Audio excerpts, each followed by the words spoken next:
It was November 7, 1980, at 9:47 in the morning, on a windswept bluff overlooking the Pacific Ocean near Ventura, California. 12 men stood in a rough circle, their motorcycle parked behind them, engines still ticking as they cooled in the ocean breeze. These weren't actors or studio executives or Hollywood celebrities. They were mechanics, stunt riders, racing buddies, men with weathered hands and worn leather jackets, who'd known Steve McQueen not as a movie star, but as the guy who showed up at desert races, covered in dust, who rebuilt engines in his garage, who valued loyalty over fame. One of them held a simple wooden box containing Steve's ashes. 30 miles south, in Beverly Hills, 2,000 people sat in an ornate church, waiting for a memorial service that would never begin, because Steve McQueen had planned his own funeral, and it looked nothing like what Hollywood expected. This is not a story about death or funerals, or even about rebellion. This is about living authentically until your final moment, refusing to let the system claim you even after you're gone, and understanding that the ultimate freedom is choosing how you're remembered. In 1980, Hollywood funerals were theatrical productions. When major stars died, studios orchestrated elaborate memorial services designed as much for publicity as for mourning. Thousands attended. Eulogies were delivered by famous actors, reading carefully written tributes. Media covered every moment. The events were broadcast, photographed, analyzed. These weren't private ceremonies. They were public spectacles that reinforced Hollywood's mythology about itself, about its stars, about the glamorous world of cinema. The bigger the star, the bigger the funeral. Everyone understood this. It was how Hollywood honored its legends. Steve McQueen had been diagnosed with mesothelioma, a rare cancer caused by asbestos exposure, in late 1979. The prognosis was grim.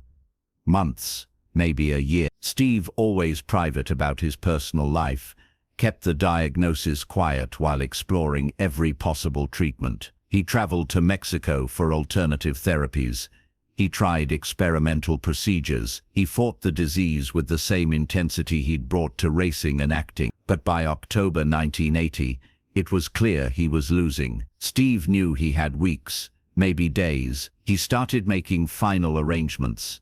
One afternoon in late October, Steve called his closest friend, a mechanic named Bud, who'd worked on Steve's bikes and race cars for 20 years. "I need you to do something for me," Steve said, his voice weakened by illness, but still carrying that familiar rasp. "When I die, and it's going to be soon, I don't want a Hollywood funeral. No church service with people who barely knew me giving speeches. No photographers, no spectacle." "What do you want?" Bud asked quietly. "I want you to gather the guys, the real guys, the ones who rode with me, raced with me, who knew me when I wasn't being Steve McQueen, the movie star. I want you to take my ashes to the coast, somewhere beautiful and empty, and scatter them in the ocean. Just you and the riders, nobody else." "Steve, your family, they'll understand," Steve interrupted. "This isn't about them. This is about how I lived. I spent 40 years in Hollywood pretending to be someone I wasn't whenever the cameras were on. I'm not pretending anymore, especially not at my own funeral."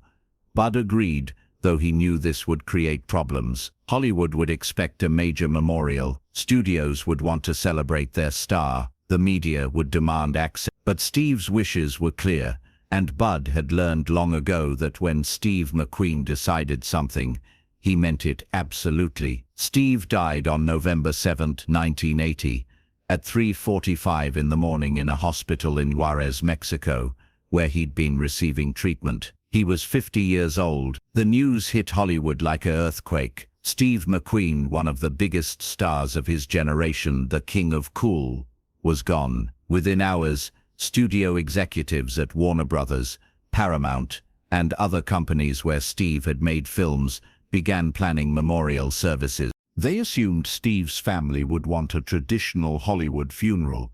They started booking venues, contacting celebrities for eulogies, arranging for media coverage.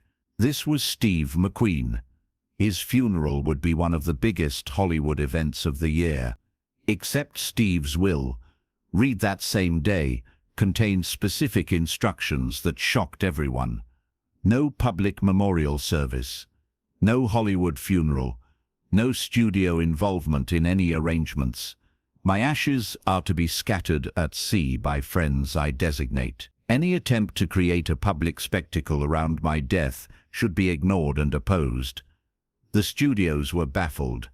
How could they not honor Steve McQueen with a proper memorial? The media was demanding information about funeral arrangements. Fans wanted a place to mourn. Other actors wanted to pay respects publicly. This wasn't how major stars died. There had to be a service. Warner Brothers, where Steve had made several films, announced they'd hold a memorial service on November 10th at a prestigious Beverly Hills church. They'd coordinate with Steve's family. They assured everyone this would be a proper tribute. Invitations went out to hundreds of actors, directors, and industry people. The media was notified. Everything was proceeding according to Hollywood protocol, except nobody had consulted Bud or the other riders Steve had designated to handle his actual wishes. On the morning of November 10th, while 2,000 people gathered at the Beverly Hills church, Bud and 11 other men met at a gas station in Ventura. They'd ridden their motorcycles from various parts of California. These were the people Steve had actually wanted at his memorial. Not famous, not powerful, just real. Bud had Steve's ashes in a simple wooden box secured to his bike. The plan was straightforward. Ride to a coastal bluff Steve had loved, a place where he'd ridden countless times, where the Pacific stretched out wild and empty.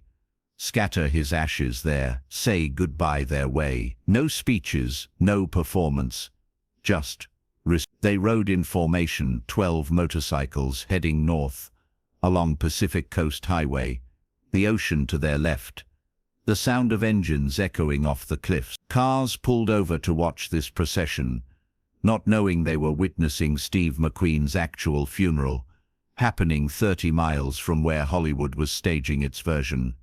At the Beverly Hills church, the memorial service was supposed to start at 10 o'clock. The venue was packed. Actors Steve had worked with sat in the front rows. Studio executives occupied positions of prominence. The media waited outside for statements. Everything was ready. Except at 9:55, a family representative stood and made an announcement that created instant chaos. We've been informed that Steve McQueen left explicit instructions prohibiting any public memorial service. His ashes have already been scattered according to his wishes, at a private ceremony. This service cannot proceed as planned. We apologize for the confusion. The church erupted. 2,000 people who dressed up, cleared their schedules, prepared eulogies, were being told there would be no service. Studio executives were furious. They'd organized this event, sent invitations, arranged everything. How could this happen? The family representative continued. Steve was very clear in his will. He did not want a Hollywood funeral. He wanted privacy. He wanted to be remembered by the people who knew him as a person, not as a star. His wishes have been honored. Media outside got word immediately. Steve McQueen's official memorial service had been cancelled because McQueen himself had forbidden it. The real funeral had happened somewhere else, organized by people nobody had heard of. This wasn't just unusual. This was Steve McQueen giving Hollywood one final middle finger from beyond the grave. On the coastal bluff, the 12 riders stood in a circle, the wind coming off the Pacific strong enough to make them brace against it. Bud opened the wooden box containing Steve's ashes. Steve wanted to be here, Bud said, his voice rough with emotion. Not in some church with people he didn't know giving speeches about how great he was. He wanted to be where he felt free, where he could ride, race, be himself without cameras or expectation. Another rider, a stuntman who'd done motorcycle work on several of Steve's films, added, "Steve told me once that Hollywood was a job, but this He gestured at the ocean, the empty coast, the motorcycles. This was his life, the real stuff, the part that mattered. They each said something brief. Memories of desert races, of working on bikes together, of Steve showing up at some small motorcycle event when he could have been at a Hollywood party. These weren't polished eulogies. They were honest remembrances from people who'd known Steve without the fame filter. Then Bud walked to the edge of the bluff. The wind was perfect, blowing out toward the ocean. He opened the box and scattered Steve's ashes. They caught the wind and dispersed across the water, spreading out over the Pacific, becoming part of the ocean Steve had loved. The 12 riders stood silent for several minutes, watching the waves, the endless expanse of water. No cameras captured this moment. No media reported on it. This was exactly what Steve had wanted. Privacy, authenticity, freedom. Then they walked back to their motorcycles, started the engines, and rode back down the coast, leaving Steve in the place he'd chosen. The Hollywood reaction was immediate and divided. Some thought Steve's rejection of a traditional funeral was disrespectful to his fans and colleagues. Others thought it was the most Steve McQueen move possible, perfectly consistent with how he'd lived. The studios who'd planned the Beverly Hills service were embarrassed and angry. They'd spent money, mobilized resources, only to have their event cancelled by a dead man's explicit wishes. But there was nothing they could do. Steve had planned this specifically to avoid the Hollywood spectacle he'd hated in life. The media coverage was massive. "Steve McQueen rejects Hollywood even in death," read one headline. "Movie stars' secret funeral snubs industry," read another. Stories focused on the contrast between the elaborate service Hollywood had planned and the simple coastal ceremony Steve had actually wanted. Some articles criticized Steve for denying fans closure. Others praised him for staying true to himself until the end. Interviews with the riders who'd been at the actual ceremony were sought desperately, but most refused to talk to media. This hadn't been performance. It was private, and they intended to keep it that way. One rider did eventually speak, years later, to a biographer. Steve knew Hollywood would try to own his death, the way it had tried to own his life. He'd spent 40 years fighting to maintain some piece of himself that wasn't for sale, wasn't for public consumption. His funeral was his final act of resistance. He chose the people who mattered to him, the place that mattered to him, and he told Hollywood to stay away. That took more courage than anything he'd done on screen. The Beverly Hills church where the cancelled memorial was supposed to occur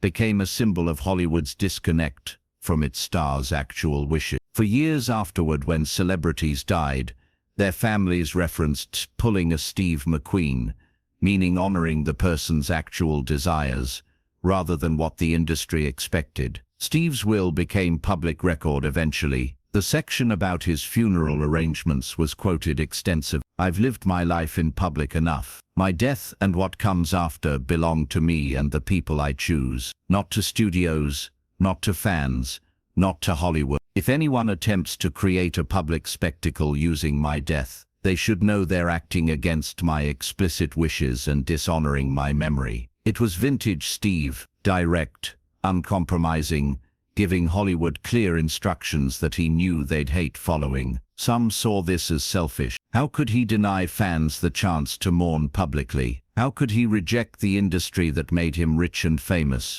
But people who'd known Steve understood perfectly. He'd never felt owned by Hollywood. He'd worked in movies because they paid well and occasionally let him do interesting work. But his real life, his authentic self, existed away from cameras and crowds. The 12 riders became known as Steve's last crew. They never sought attention for their role in his final arrangements. Most refused interview requests. They'd done what Steve asked, honored his wishes, and that was enough. Occasionally one would be recognized by motorcycle enthusiasts. "You were one of the guys who scattered Steve's ashes," people would ask. "Yeah," they'd confirm, then change the subject. It hadn't been about them. It had been about giving Steve the goodbye he wanted, not the one Hollywood thought he deserved. Years later, one of the riders explained Steve's thinking. Steve told me he'd attended Hollywood funerals and hated them. Everyone crying who hadn't talked to the person in years. Eulogies full of lies about how wonderful the deceased was. Studios using the event for publicity. It was all performance, all fake. Steve wanted the opposite. Real people who actually knew him, saying real things, in a place that meant something to him. No audience, no cameras, no bullshit. Just honest goodbye. The coastal bluff, where Steve's ashes were scattered, became known to motorcycle enthusiasts, though its exact location was never officially confirmed. Riders would occasionally go there, park their bikes, look at the ocean, thinking about the guy who'd been one of them even when he was one of the biggest stars in the world. In Hollywood, Steve's funeral became legendary for what it represented, a complete rejection of the industry's control, even in death. Studios couldn't make him attend their parties when he was alive. They couldn't make him attend their funeral when he was dead. He'd lived on his own terms and died on his own terms, and his final instructions made sure Hollywood understood that it had never really owned him, no matter how much money his films made. Today, Steve McQueen is remembered for his iconic roles, his style, his cool detachment on screen. But among people who value authenticity, he's equally remembered for his funeral, the one that didn't happen the way Hollywood planned, the one that happened on a windswept coastal bluff, with 12 riders and a simple wooden box, the one that proved you can live an entire life in Hollywood without ever really belonging to it. The empty church in Beverly Hills became a perfect metaphor. 2,000 people waiting for a ceremony that would never happen because the person they were mourning had specifically rejected the spectacle they were prepared to create. Steve McQueen's last act wasn't a movie scene. It was choosing 12 riders over 2,000 celebrities, choosing the Pacific Ocean over a Beverly Hills church, choosing authenticity over performance one final time. If this story of living and dying on your own terms moved you, subscribe and share it with someone who needs to remember that the ultimate freedom is refusing to let others write your ending, and that sometimes the most powerful thing you can do is choose privacy over spectacle, even when the whole world is watching. Have you ever made a choice that rejected what everyone expected? Share your story in the comments.